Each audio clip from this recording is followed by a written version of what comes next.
은퇴는 부부가 인생 쉼표를 찍고 새롭게 관계를 정립해야 하는 출발점입니다. 자녀들이 독립해서 떠나고 나면 부부는 선택의 기로에 서죠. 은퇴하면 누구랑 살지는 개인의 가치관과 신념에 따라 극단적으로 갈립니다. 일본 피넬 연구소가 올해 초 60대 고령자 6,503명을 대상으로 조사한 결과에서는 배우자와 함께 사는 사람들이 가장 행복감을 느끼고 삶에 더 많은 가치를 부여하며 살고 있었습니다. 피넬 연구소 노지리 사토시 대표에게 행복한 인생 후반전을 만드는 비결에 대해 들어봤습니다. 노지리 대표는 히토츠바시 대학을 졸업하고 일본 메릴린치 증권을 거쳐 피델리티 운용 은퇴 교육 연구소장을 역임한 금융통이자 노후 난민이 되지 않기 위한 자산 준비, 자산 수명을 늘리는 현명한 기술 등 은퇴와 관련된 책을 다수 펴낸 은퇴 준비 전도사입니다. 60대 은퇴자들이 아쉬워하는 것은 무엇인가요? 연초에 60대 6,000명의 목소리라는 주제로 설문조사를 했습니다. 60대의 노후 생활에 대해 생활 전반, 건강 상태, 일의 보람, 인간관계, 자산 수준 등 5개 항목으로 나눠 살펴보고 행복지수 오각형을 만들었는데요. 오각형 모양을 보면 생활 전반, 건강 상태, 일의 보람, 인간관계 등 4개 항목은 만족도 점수가 3점대로 중간 이상이었습니다. 일의 긴장과 스트레스에서 벗어나 은퇴 생활을 즐기는 60대가 제법 많았다는 것이죠. 하지만 유일하게 자산 수준 항목은 만족도가 2점대로 낮았습니다. 자산 수준 만족도가 낮은 이유는요. 2019년 일본에선 금융청이 100세 시대의 노후 자금 2천만 엔, 한화로 1억 8천만 원이 더 필요하다는 보고서를 발표해 이슈가 됐습니다. 그때 일반인들에게 노후 준비는 2천만 엔이라는 숫자가 머릿속에 각인된 것 같습니다. 이번 조사에서도 2천만 엔을 분기점으로 자산 수준 만족도의 온도차가 컸는데요.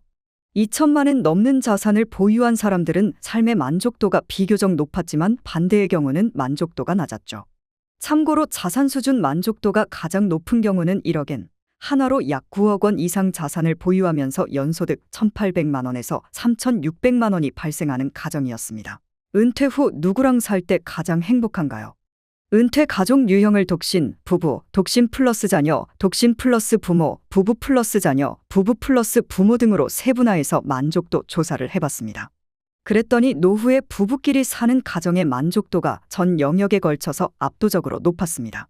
배우자는 노년기 행복을 좌우하는 중요한 요인이었던 것이죠. 설문 응답자의 80%가 남성이었기에 결국 아내가 있는 은퇴 남성의 생활 만족도가 높았다고 말할 수 있겠지만요. 단, 자식이든 부모든 식구가 한 사람이라도 더 늘어나면 은퇴 부부끼리 살 때에 비해 삶의 만족도는 낮아졌습니다.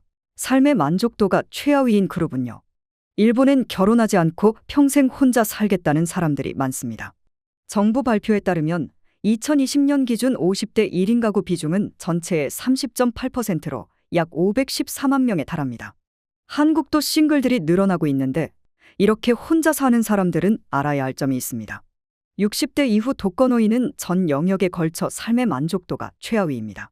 고령 독신자는 건강관리가 잘 되지 않아 아프기 쉽고 사회와 단절되어 살아서 고독사하는 경우가 많습니다. 다만 독거노인이라도 부모 혹은 자녀와 함께 살면 행복 곡선이 우상향했습니다. 60대 이후에는 혼자가 되지 않는 것이 중요한 것이죠. 피치 못할 사정으로 혼자 살게 됐다면요. 혼자 살고 싶진 않은데 어쩔 수 없이 혼자 살아야 하는 경우도 있죠. 이럴 땐 지역 사회 혹은 지인 네트워크를 최대한 활용해서 외부와 교류하기 위해 애써야 합니다. 60대 독거노인이 재테크를 하고 있으면 행복지수가 높게 나타나는 경향이 있는데 이는 단지 돈이 많아서가 아니라 자산 운용을 하게 되는 과정에서 자신과 외부를 잇는 연결고리를 갖고 소통했기 때문입니다. 노후 만족도를 높이는 방법은 뭔가요? 내 자산이 일찍 소진되지 않도록 관리하는 것이죠.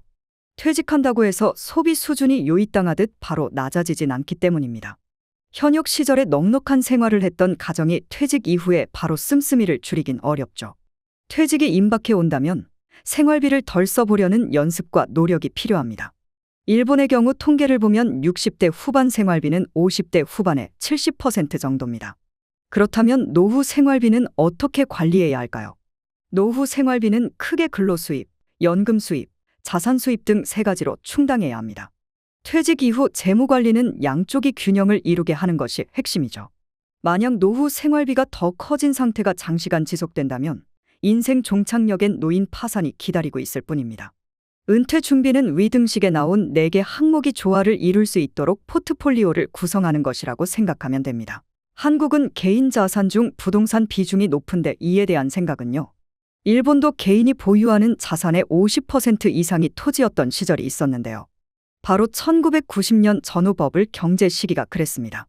하지만 이후 토지 보유 비중은 현재 24% 정도까지 내려왔고, 지금은 현금 예금 비중이 33%로 가장 높고 보험이나 연금, 유가증권 등에도 골고루 분산되어 있죠.